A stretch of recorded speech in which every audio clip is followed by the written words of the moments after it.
Thank you. I want to just read this short notice that we received from Marlene Peter. And she says, here in Zimbabwe, where Schoenstatt has been alive and well since 1977, we can say with gratitude that this is so because of our home shrines, since we don't have a shrine. And then she says, our Mother Thrice Admirable has taken up her abode in our homes and worked countless miracles of grace from them. We give thanks for our Father and Founder's insight and foresight when he stated that the same graces of the original shrine will be present in our home shrines.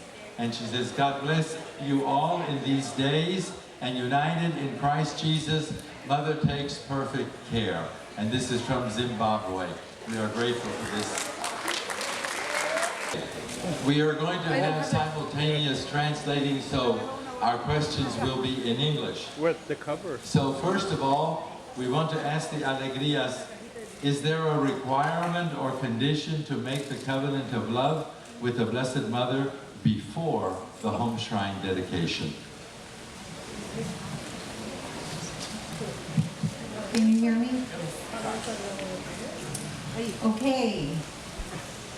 So, if we go back to what Father Kentenich said on November the 18th of 1963, he said everything that holds true for the original shrine holds true for the daughter shrine and also for the home shrine. So if we think about that, then the founding of Schoenstatt was the covenant of love. The nothing without you, nothing without us. So, what do y'all think? Yes. It's the covenant of love came first, and so yes, and it's about the shrine. So in the home shrine, if we have in our homes this, what Father says holds true, everything is the same, then yes. Thank you. Good answer. Good answer. Now, for either one, and they can arm wrestle as to who's going to answer. Have you found that the home shrine is more effective if it is in an isolated and quiet place of the house or in a high traffic area of the house? Short answer to that question is yes. In the high traffic area of the house, a prominent place in your home, it would be nice to have to show others who come to your home who you are. What is your home shrine? But I will qualify that. For the first 10 years, for the first 10 years of our home shrine, we had it in our bedroom. So it was private. And then at some point in our marriage, in our family life, we said, the Blessed Mother sort of gave the indication she wanted to come out more public, in the open. And it moved into our main room, our living room. And has always been, from that point, in the most public room of the house. And for us, it has been very effective. When the man comes to fix your plumbing, he has to walk by the Blessed Mother only 2 inches away. So it creates very interesting questions and comments. So for us, it has worked really well in a very prominent location of our home. And yet we know others who do have a whole special room for the home shrine. And that can be very beautiful too, just like the special place that is more private. So it's really so individual, so unique. And the way you live your home shrine life, it really has to be what is from your heart, what is the best for each one, each family, each person. Thank you. And the next question, maybe you can kind of complement each other on how to complete it. It says, how can we always maintain the fruitfulness and the vitality of the home shrine, and what are the essential things that you need to secure this? Now that is a question. I think I'll give it a shot. For us, we always try to acknowledge our home shrine as a place where we can go and take everything that we have, whether it's a joy, whether it's a sorrow, whether it's a paycheck from something that unexpected, we go and place it in our home shrine. And ours kind of piggyback on what you had said earlier about the home shrine. Ours is a little different because ours is right as you enter our house, our home shrine is there. So you can't go out or you can't come in unless you go to the home shrine. And for us, we have holy water there every day when we leave or when we come back or when we say our night prayers in front of the shrine, or I'm sorry, our morning prayers, night prayers. We have the holy water, we bless ourselves, or when we go to work. We always make it part of our lives. We sit there right in front of our living room. It's a place of, it's a haven, a place that you can feel at ease. I mean, that's kind of basically the way it works in our house. It truly becomes a part of you. So much so that even when you're not at home, you can place yourself there in your home shrine and really be there. So I think it's really living your life in the home shrine, at home, but also wherever you are. And like they were saying, you know, so many of the important things of life are brought to our mother there in the home shrine. Right now we have a little pair of baby shoes for our new little one that's growing, our new little grandchild, just offering our little grandchild in the home shrine. So everything of importance in our lives are brought there to our mother. I just wanted to add something. Sometimes you don't even have to say anything, and people will acknowledge it. Funny that you bring up the plumber. You won't believe the things that have happened to us prior to this Congress. One of the things that happened, we had a problem with the plumbing, and as the plumber was leaving at 12 midnight, he looked at the Blessed Mother, bowed, and blessed himself without knowing anything. And then what did you ask him? So I asked him, "Are you Catholic?" And he says, "Yes, and I have young children." And he lived an hour away from our home, from Georgetown. So he said, "I want to go home safely." So he had prayed to the Blessed Mother. So that was a beautiful gift for us. Well, I think they did pretty well answering the question. I would just like to add, the home shrine is going to be as alive as we make it. And the way to do it is our contact with the Blessed Mother in the home shrine. That we say our prayers there. That, for example, for me, I cannot leave the house without going to the Blessed Mother and telling her I'm leaving. When I come home, I tell her I'm back. Because she's a real person who lives with us in our home. So therefore, if we want her to be in charge of everything, we have to give her everything. And that's how she becomes vital and fruitful and always is with us. If we don't go see her, she's going to leave. I mean, think if someone comes to visit and you don't pay attention to them, they'll say, "Hey, I'm out of here." And so I think that's what we have to apply that also to the home shrine. It's going to be as alive as we make it. And now I think we had one more question. Did you have Mr. Peralta from Paraguay?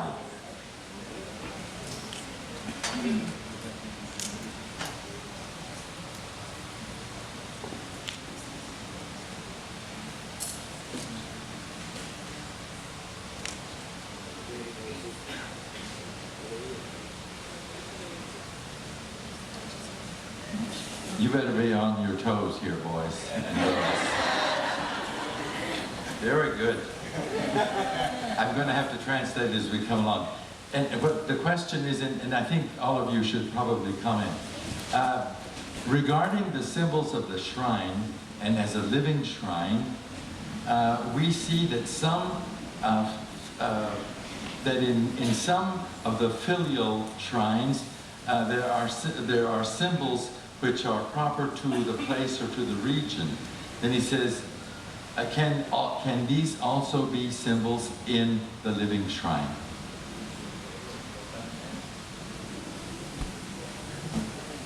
The answer I would say would be yes. There was, in one of the living shrine talks, when Father was here in Milwaukee, one of the shrines had a statue of Saint Aloysius, which isn't normal for a lot of the shrines. And one of the young men took the symbol of Saint Aloysius. So that was and Father acknowledged that and gave a beautiful little prayer on Saint Aloysius and how this young man's desire to be Saint Aloysius. Another question related to that we get is, do the symbols have to be from the shrine? And we always go back and say, from our experiences with Father Kentenich, if we want to be the living shrine, we just don't want to have, as Father said, dead stones, dead walls, dead statues. We want to be the living shrine, Schoenstatt shrine. Then we would say, yes, you should try to pick symbols from the shrine to represent. Now, having said that, I'm not Father Kentenich, and I would not presume to say you could not have any other type of symbol that may be related or draws a symbology. But we always like the idea of really picking one of the symbols from the shrine, because when you see that, it connects you to the shrine. If it's a symbol that has, something else related to the Catholic faith that could maybe be related to something religious in the shrine, it's a lot harder to make that symbolic connection than if you have the actual symbol. But we recognize there are no rules that Father laid down, so this is something I think our family, as we grow in the idea of the living shrine around the world, what are those experiences? What do they tell us? So we can call your brother who's Father Kentenich. That's right. There you go. Good. Do you all want to add anything to that? Very good. The next question says, how do we convert, how does our home shrine becomes a gift for the church?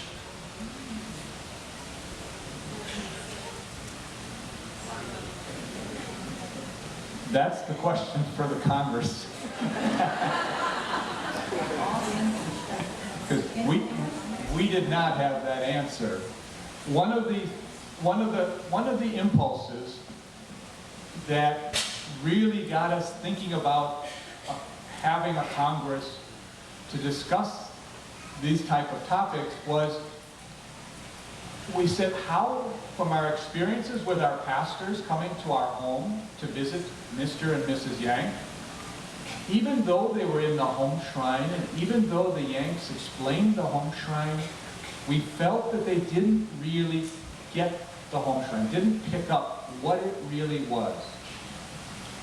So when Father Jonathan Niehaus came to our house one time, we said, how can we bring this more into our parish, to our priests and to the people of the parish? Because for us, it's a sad reality that we can go into a parishioner's home and there's not even one religious picture on the wall or a crucifix. And they're Catholics and they go to Mass every Sunday.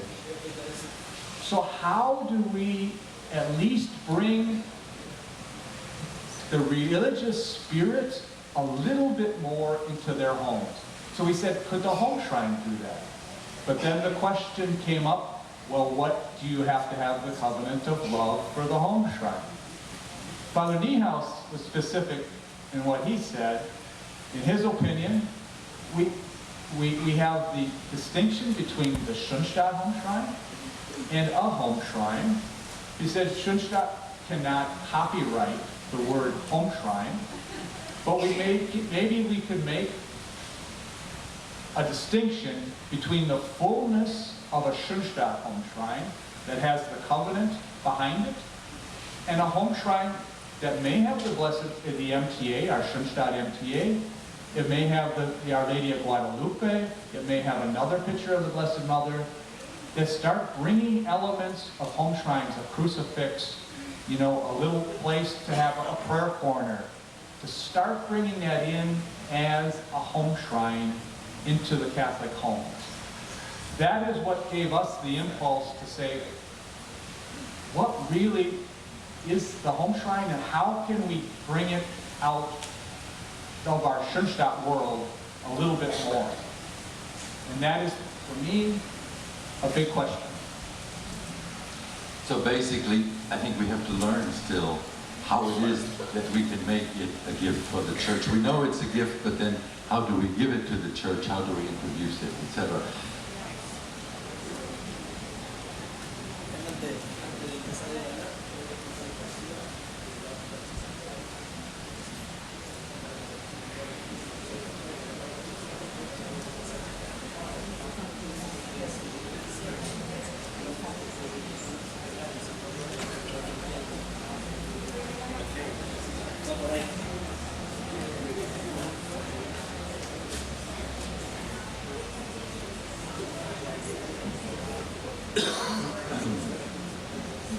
Okay, and based on, we have about 5 minutes before we're supposed to have Holy Mass, so we'll,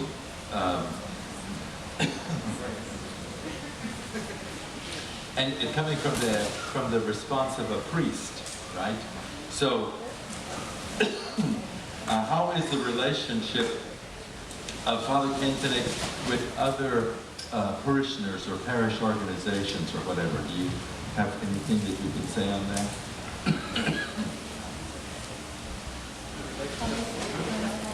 How did Father Kentenek relate with other parishioners? Okay, like for example, say that he was here at St. Michael's, and how did he relate to those who weren't with Schoenstatt?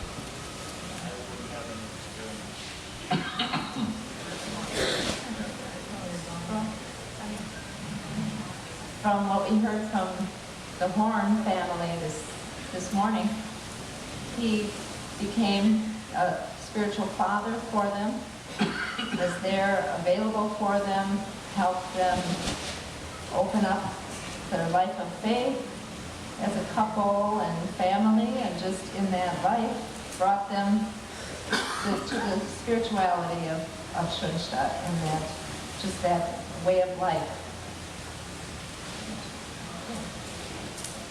I'm not sure if that answered. And it's I don't think it's too easy of a question to begin with, so we'll do the best we can. Maybe this next one would be a bit easier. It's really offering a suggestion to priests, because he says, how can the pastor get his faithful in his parish to be on fire for the home shrine? What would you suggest to the pastor to do?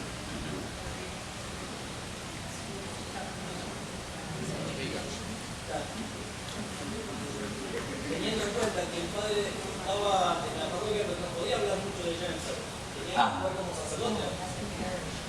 So he says, take into consideration that, that the father was in the parish, but he couldn't speak, on behalf of Schoenstatt. Yeah.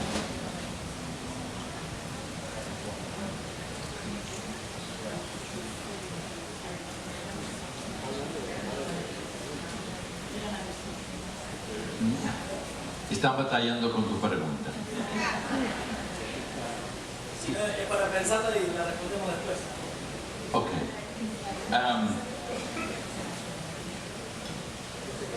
And how to integrate the home shrine in let's say, in family life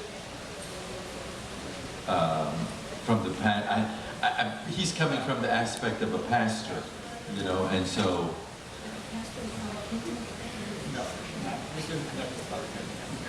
Sí, ¿y por qué no está conectado con el padre que tiene en la parroquia, verdad? Tu pregunta no está conectada con el padre que tiene como párroco. Mira, yo soy sacerdote diocesano y de Schoenstatt, entonces me pregunto cómo hago para poder trabajar pastoralmente en la parroquia con el espíritu del Padre. Okay, so Aunque a veces no todos aceptan la agenda, como decía antes, o sea, pueden tener otras devociones. he is a Schoenstatt diocesan priest, and so he's looking for suggestions on how to work with these elements in the parish. For us, that would be we would be excited to work with a pastor that saw this value of what it could be. We, at this point, we realize pastors have much work. And we do have to do our part as Schoenstatt people for our parish. We have to help them. We have to be available for parish ministries, for other tasks. So that is one thing that at least we're not saying Schoenstatt is here and our parish is here. So sometimes we have to make a connection with that. And we think that is one key thing that we have to work on a little bit more. That we strengthen the pastors in their efforts, what they need in their parish. At the same time, that is the question, how do we draw them in a little bit more to the Schoenstatt world, the pastors, to be a little bit more open? And I think when they see, like in our parish now, we have a number of young families that are very active in the parish, but now have come into the Schoenstatt. They've made the covenant of love, some of them are in the federation, but the pastor is seeing that they are some of the core parishioners in their parish. And they can bring much to the parish. Now it is to see how can we let them see that the Homeshrine is one of the key aspects of our going out into the parish and doing those things. That gives us the strength, the richness of our spirituality to want to give ourselves to the parish. I think if we can get that across to our pastors more, they will be more open to receive Schoenstatt officially in the parish. And let me just add to that. I think, of course, you're a Schoenstatt diocesan priest, but it would be so wonderful if the pastors would not see Schoenstatt as a threat, and that they would see that Schoenstatt has a lot to offer in the parish and become friends with Schoenstatt. Then, because when you really look at it, many of our Schoenstatt people work very ardently in the parishes, and so that would be a big help if they would not think that Schoenstatt is a threat to what they want to accomplish in their parishes. I think Olga wanted to say something. I want to add to that. I think for us in Texas, we have in the Austin Diocese, we have the Schoenstatt Fathers. And that's a big, big advantage because now there's two of the 5 priests are involved in a local parish. So they run the parish, Father Vega and Father Christian. And I think that because they are involved now, they are known among the diocesan priests, they are able to share about the Schoenstatt spirituality, but also through their own being, they're able to help the priests, some of the pastors. I work for the only Catholic church in Georgetown, and we hear a lot of things as parish staff, and we are hearing wonderful things about our Schoenstatt Fathers. So that could be a beginning. I don't know. I feel that the influence of our fathers, our Schoenstatt Fathers for the diocese is a tremendous gift.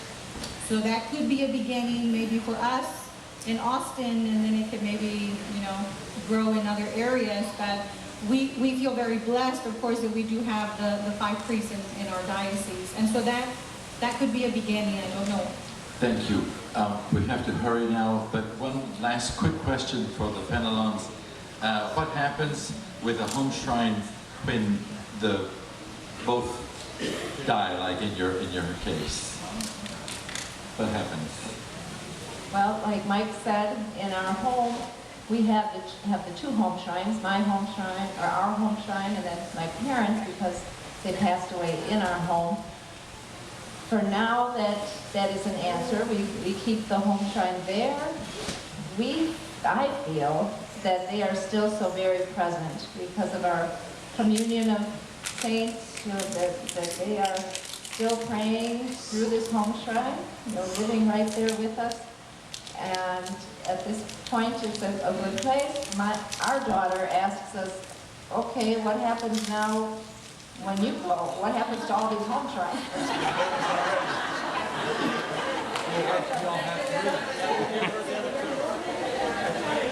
So, eventually, this home shrine, we'll probably divide it up among our family. Each of the siblings will take, I'll take my symbol, the sanctuary light. I'll give my brother the St. Michael. It just depends. Right now, it works beautifully to have our home shrine there and their home shrine in our home. So I still feel them alive, though, very much so, in the home shrine, very present. Thank you very much. Let's give them a hand. They did a good job.